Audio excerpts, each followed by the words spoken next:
Aid for Ukraine has raised over $48 million in crypto donations to support humanitarian aid programs as well as Ukraine's armed forces after the Ukrainian government launched the website just yesterday in partnership with crypto exchange FTX, Ukraine's Kuna exchange, and staking platform Everstake. In fact, joining us now is Bogdan Oprishko, Chief Operating Officer at Everstake. Hello there, Bogdan. Thanks for joining us. So I'd love to hear how this came about and how does a staking platform get involved? Hi. So first of all, thank you for the invitation. I'm happy to be here. So everything started more than a week ago. Together with the Solana community and Solana Foundation, we decided to launch DAO on the Solana and started to raise some money in a Solana and into aid for Ukraine. Then we was connected with the Ministry of Digital Transformation of Ukraine and FTX and Kuna Exchange to join effort to grab as more money as we can and spread all this info around the world and connect with the National Bank of Ukraine. So just because Everstake, one of the biggest staking platform, we have a lot of connections with the different blockchains. Right now it's more than 55 where we're working on as a validator. So we can connect almost to each blockchains and connect all these blockchains and teams to the website. So right now, guys can easily choose a amount and connect a wallet and share donation with Aid for Ukraine. So basically, like Everstake is a bridge between crypto and National Bank of Ukraine. So Bogdan, thank you again for coming on, and especially now. Vice Prime Minister Mikhailo Fedorov recently has been tweeting out to all these companies that are in some way or another connected to Russia, asking them to stop manufacturing in Russia and the likes. And one of the companies that he's reached out to is Tether. He wants them to stop allowing Russian users from using Tether primarily, or in many cases to potentially launder money. He's asked Tether to put a stop to it. FTX, one of your partners, is obviously they're one of the biggest holders of Tether in the world. They have very good connections. Do you know if the ministry or have you or anybody asked FTX to intervene and to get Tether to do more potentially in stopping Russians from using this to potentially launder money? And do you know if there's been any progress, anything interesting happening along those lines? Yeah, so it's a very great question, to be honest. It's hard to predict right now because we cannot just connect FTX or ministry and just doing something together because it's could be very hard. So, but on another hand, our minister doing a very great job just to connect with different companies, and it works really. I'm not sure how everything will be in Tether because it's hard to just say that guys don't use it with the Russians guys because it's we cannot just cover all the stuff, unfortunately or fortunately. So we don't have any things right now speaking about connect FTX and discuss exactly this point, but anyway, it's like point to discuss maybe for future needs. So yeah. And as you see on our website, yeah, sorry. Are you surprised by the amount of donations have come so quickly, 48 million in hours? Yeah, it's like just one day, and it was closer to 49 millions right now, and we're waiting for 1 million from ICANN Foundation during the today or maybe during like next few days. So right now here is a Bitcoin, Ethereum, Tether, Polkadot, Solana, Dogecoin, and a few more. We plan to add as much as we can during the few days. So yeah.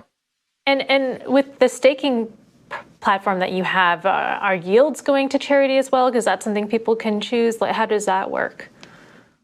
So right now, all our yields from Solana, for example, we transfer to aid for Ukraine. The same we plan to do with other chains as well. I'm not sure exactly which one will be the next one, because we have to cover some our infrastructure needs. But anyway, we cannot stay aside. We cannot be like warriors with a weapon, because it's not our main duty. But we can help in another way. Another way for us is just grab to donation from the all over the world and help military or our military, or help guys on the ground. And how does the money get spent? So from what I understand, you're the bridge between Ukraine's central bank and so the donations get routed to Ukraine's central bank.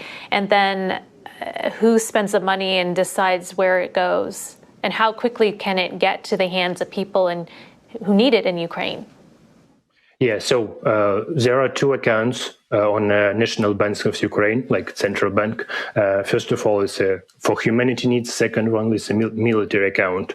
We already transferred first million from Solana donations to a military directly to the National Bank of Ukraine. So believe me, this money will from the National Bank of Ukraine will go directly and as fast as it can to the guys from the army. The second donation, I guess, we will be doing for the humanity needs, because it's also very important, because as far as you know, a lot of cities right now without electricity even, or like a gas station or something like that. So we're trying to do everything as fast as we can.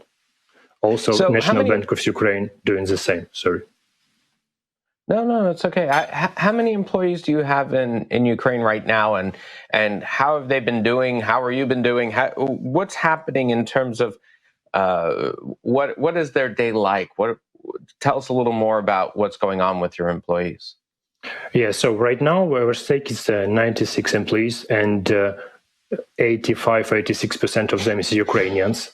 Just because we distributed between Europe and US, some of guys already like in Europe, but closer to 10 or 15 guys in Ukraine right now, and some of them doing something that they can. Some of them already in an army, some of them in like a territory defense that helps to protect cities or helps to protect small villages. Some of them just volunteering, and right now we have decided to leave guys to doing on the ground something. So we don't push them doing something with our stake. If you could help like on a volunteering stuff, or if you could help on a territory defense, they doing their best in Ukrainian cities right now.